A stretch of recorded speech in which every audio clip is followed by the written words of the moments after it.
بسم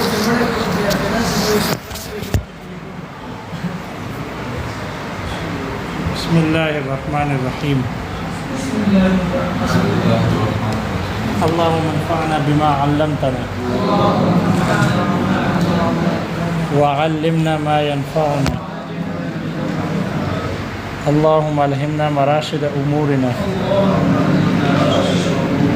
وقنا شرور انفسنا ربنا تقبل منا انك انت السميع العليم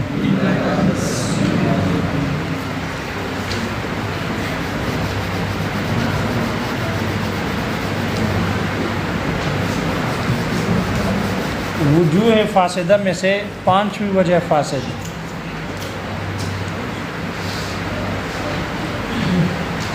ان القران فی النظم یوجب القران فی الحکم لفظوں میں ملا ہوا ہونا، لفظوں میں کلام کا ایک ساتھ ہونا، یہ حکم میں بھی ان کو ایک ساتھ ملانے کو واجب کرتا ہے، ثابت کرتا ہے۔ دو کلاموں کا لفظوں میں ملا ہوا ہونا، القران ملا ہوا ہونا، ان القران فی النظم کلام کا لفظوں میں ملا ہوا ہونا، یوجب القران فی الحکم یہ حکم میں بھی ملنے کو واجب کرتا ہے کہ یہ حکم میں بھی دونوں ایک جیسے ہوں گے، حکم بھی دونوں کا ایک ہوگا۔ یہ پانچویں وجہ فاسد ہے۔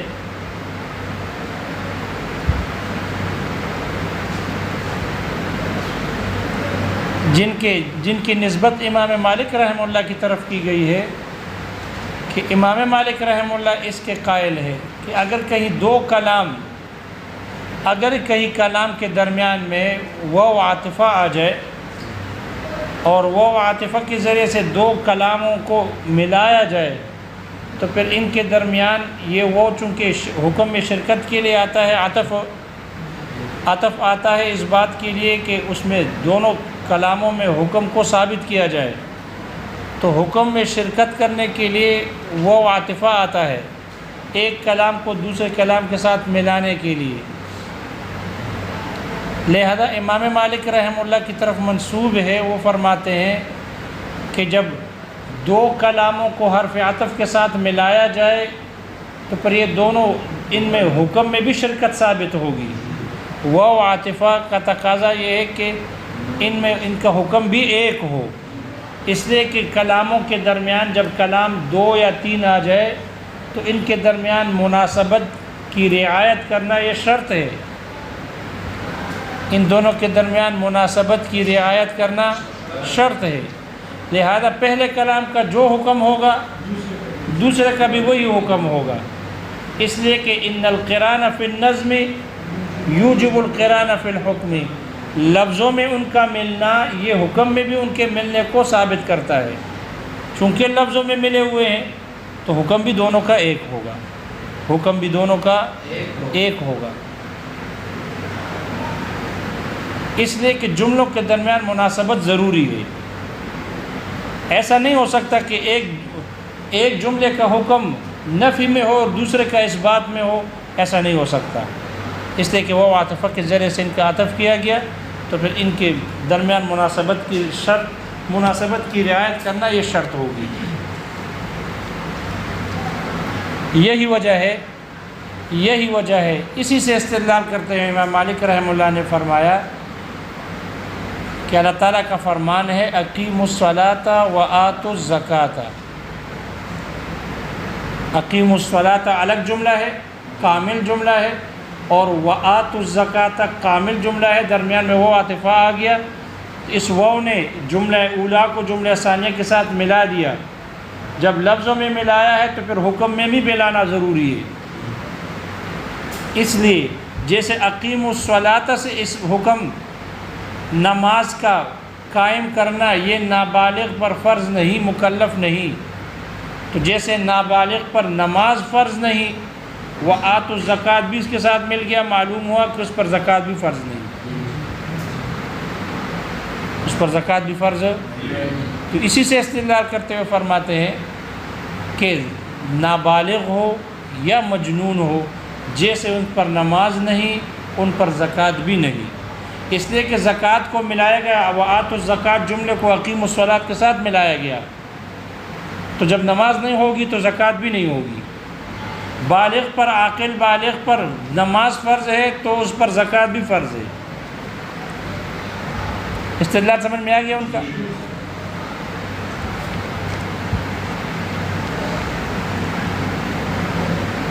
ہم بھی کہتے ہیں، احناف بھی کہتے ہیں کہ مجنون پر اور بچے پر زکوٰۃ واجب نہیں، لیکن ان کی دلیل یہ آیت نہیں ہے۔ اس آیت سے استدلال کرنا یہ طریقہ استدلال فاسد ہے کہ لفظوں میں ملا ہوا ہو تو پھر حکم میں بھی شرکت واجب ہوگی، نہیں۔ ہمارے نزدیک بھی بچے پر زکوٰۃ واجب نہیں، لیکن اس کی دلیل یہ نہیں، اس کا استدلال یہ فاسد ہے، بلکہ ان کی دلیل آپ علیہ الصلوۃ والسلام کا فرمان ہے۔ آپ نے فرمایا رفع القلم عن ثلاثۃ، قلم کو اٹھایا گیا 3 بندوں سے،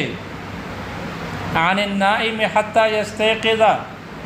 سوئے ہوئے آدمی سے یہاں تک کہ وہ جاگ جائے، بیدار ہو جائے، وعن الصبی حتی یحتلم، اور بچے سے جہاں تک کہ جب وہ بالغ ہو جائے، وعن المجنون حتی یعقل، اور مجنون سے یہاں تک کہ وہ عقل رکھے، ٹھیک ہو جائے۔ ہم کہتے ہیں یہاں اس روایت سے پتہ چلا کہ بچے سے جب تک بالغ نہ ہوا وہ مرفوع القلم ہے، ان سے قلم اٹھایا گیا، وہ مکلف نہیں ہے، اس لیے بچے پر زکوٰۃ کا واجب نہ ہونا شاہد یہ واجب نہیں ہے۔ کس کی وجہ سے؟ بچے کی وجہ سے۔ دیکھو نا،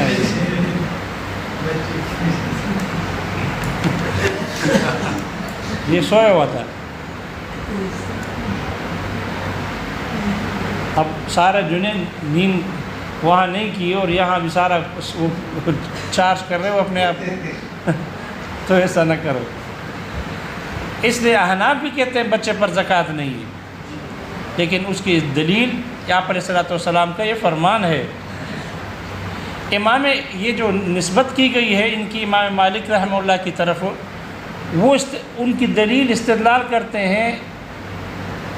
وہ اس کو قیاس کرتے ہیں۔ جملہ کاملہ کا جب جملہ کاملہ پر عطف ہو تو حکم میں بھی شرکت واجب ہوتی ہے۔ وہ ان کا دلیل وہ قیاس کرتے ہیں، جملہ ناقصہ کا جب جملہ کاملہ پر عطف ہو اس پر قیاس کرتے ہیں۔ جملہ کاملہ کا کاملہ پر جب عطف ہو اس کا قیاس کرتے ہیں اس جملہ ناقصہ پر کہ جس کا عطف کاملہ پر ہو۔ جیسے کہ مثال کے طور پر کسی نے کہا زینب طالق وہند، وہ عاطفہ آ گیا، زینب طالق وہند، زینب طالق مبتدا خبر ہے، جملہ تامہ ہے، کاملہ ہے، معطوف علیہا، اور وہند یہ تو صرف مبتدا ہے، خبر نہ دارد، یہ جملہ ناقصہ ہے۔ لہذا جب جملہ ناقصہ ہے اس ناقص کلام کا عطف کیا گیا کامل پر، لہذا یہ خبر میں اس کے ساتھ شریک ہے، یہ خبر میں اور حکم میں اس کے ساتھ کیا ہے؟ شریک ہے۔ لہذا زینب طالق و ہند، لہذا یہ بھی طالق میں اس ہند زینب کے ساتھ شریک ہے۔ تو دیکھو وہ عاطفہ کے ذریعے سے جملہ ناقصہ کا جملہ کاملہ پر عطف کیا گیا، تو اس واو نے ان کے درمیان حکم میں شرکت کو ثابت کیا، لہذا یہ ہند بھی زینب کے ساتھ خبر میں اور اس حکم میں تعلق میں شریک ہوگی۔ جیسے یہاں واو کی وجہ سے حکم میں اور خبر میں شرکت ثابت ہوتی ہے، اور یہ وہ حکم میں یا حکم میں شرکت کو واجب کرتا ہے، اسی طرح جب جملہ کاملہ کا جملہ کاملہ پر عطف ہو تو وہاں پر بھی یہ وہی وہ عاطفہ حکم میں شرکت کو ثابت کرے گا تاکہ دونوں جملوں کے درمیان جو مناسبت ہے اس کی رعایت ہو۔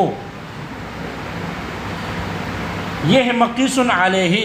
جملہ ناقصہ کا جملہ کاملہ پر عطف،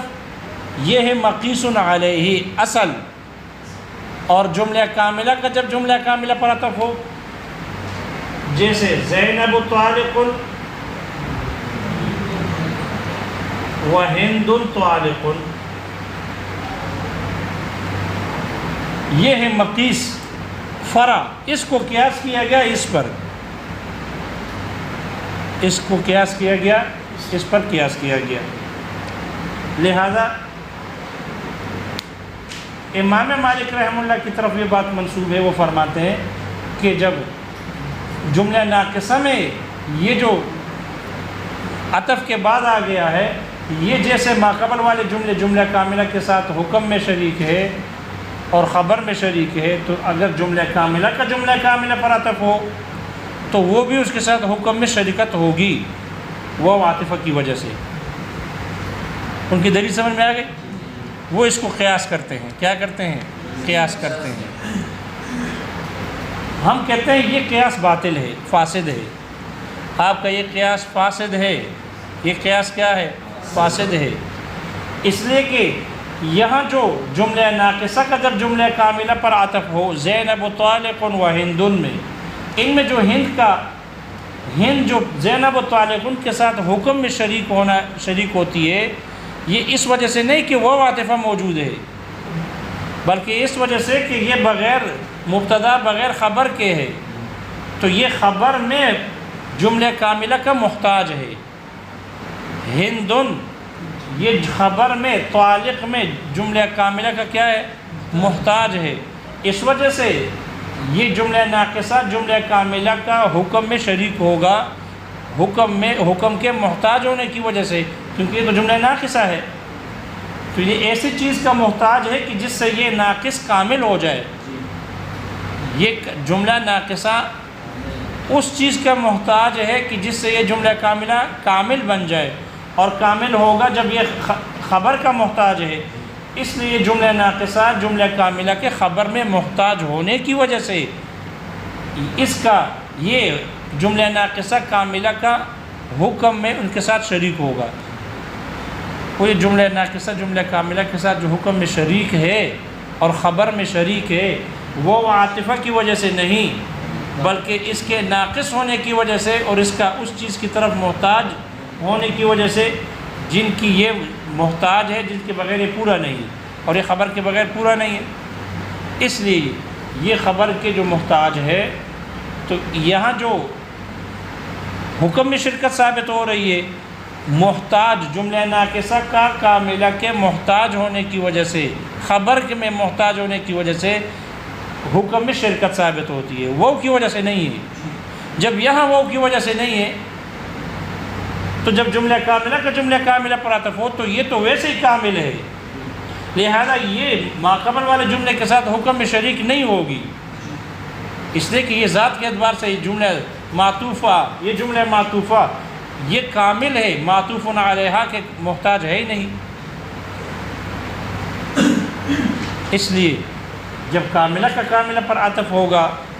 تو وہ اس کے ساتھ حکم میں شریک نہیں ہوگا۔ ناقصہ جو جملہ کاملہ کے ساتھ حکم میں شریک تھا، وہ بھی عاطفہ کی وجہ سے نہیں تھا،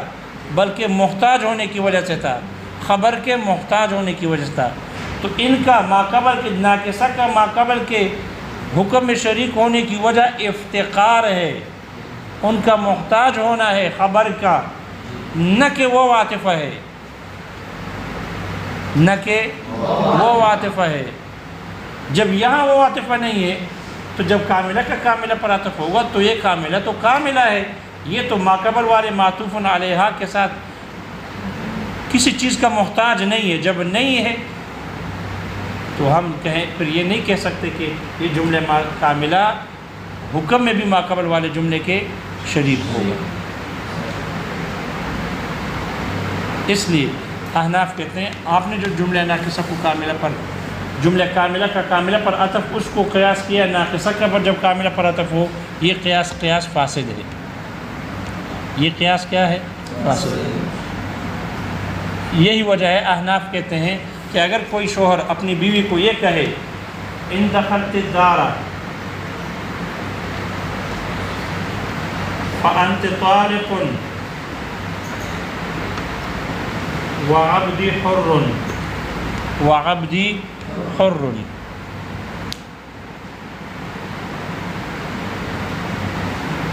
احناف کہتے ہیں ناقصہ کا کاملہ پر جب عطف ہو تو وہ خبر میں محتاج ہونے کی وجہ سے حکم میں ناقص کامل کے ساتھ حکم میں شریک ہوگی، عطف کی وجہ سے نہیں۔ اور جب کامل کا کامل پر عطف ہو تو اب وہ کسی چیز کا محتاج نہیں کہ وہ پہلے والے جملے معطوف علیہ کے ساتھ حکم میں شریک ہو جائے، اور وہ جو پہلے والی شریک تھی حکم میں اس کی وجہ عطف نہیں بلکہ احتیاج تھی، خبر میں محتاج ہونا تھا، اور وہ یہاں ہے نہیں۔ جب نہیں ہے تو کاملہ کا جب کاملہ پر عطف ہوگا تو وہ پہلے والے جملے کا حکم میں شاید اس کے ساتھ حکم میں شریک نہیں ہوگا، الا یہ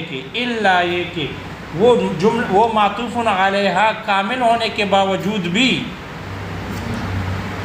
پہلے والے جملے کے ساتھ حکم میں شریک ہوگا اگر وہ محتاج ہو۔ اگر یہ جملے کاملہ بھی کاملہ کا کاملہ پر عطف ہو اور وہ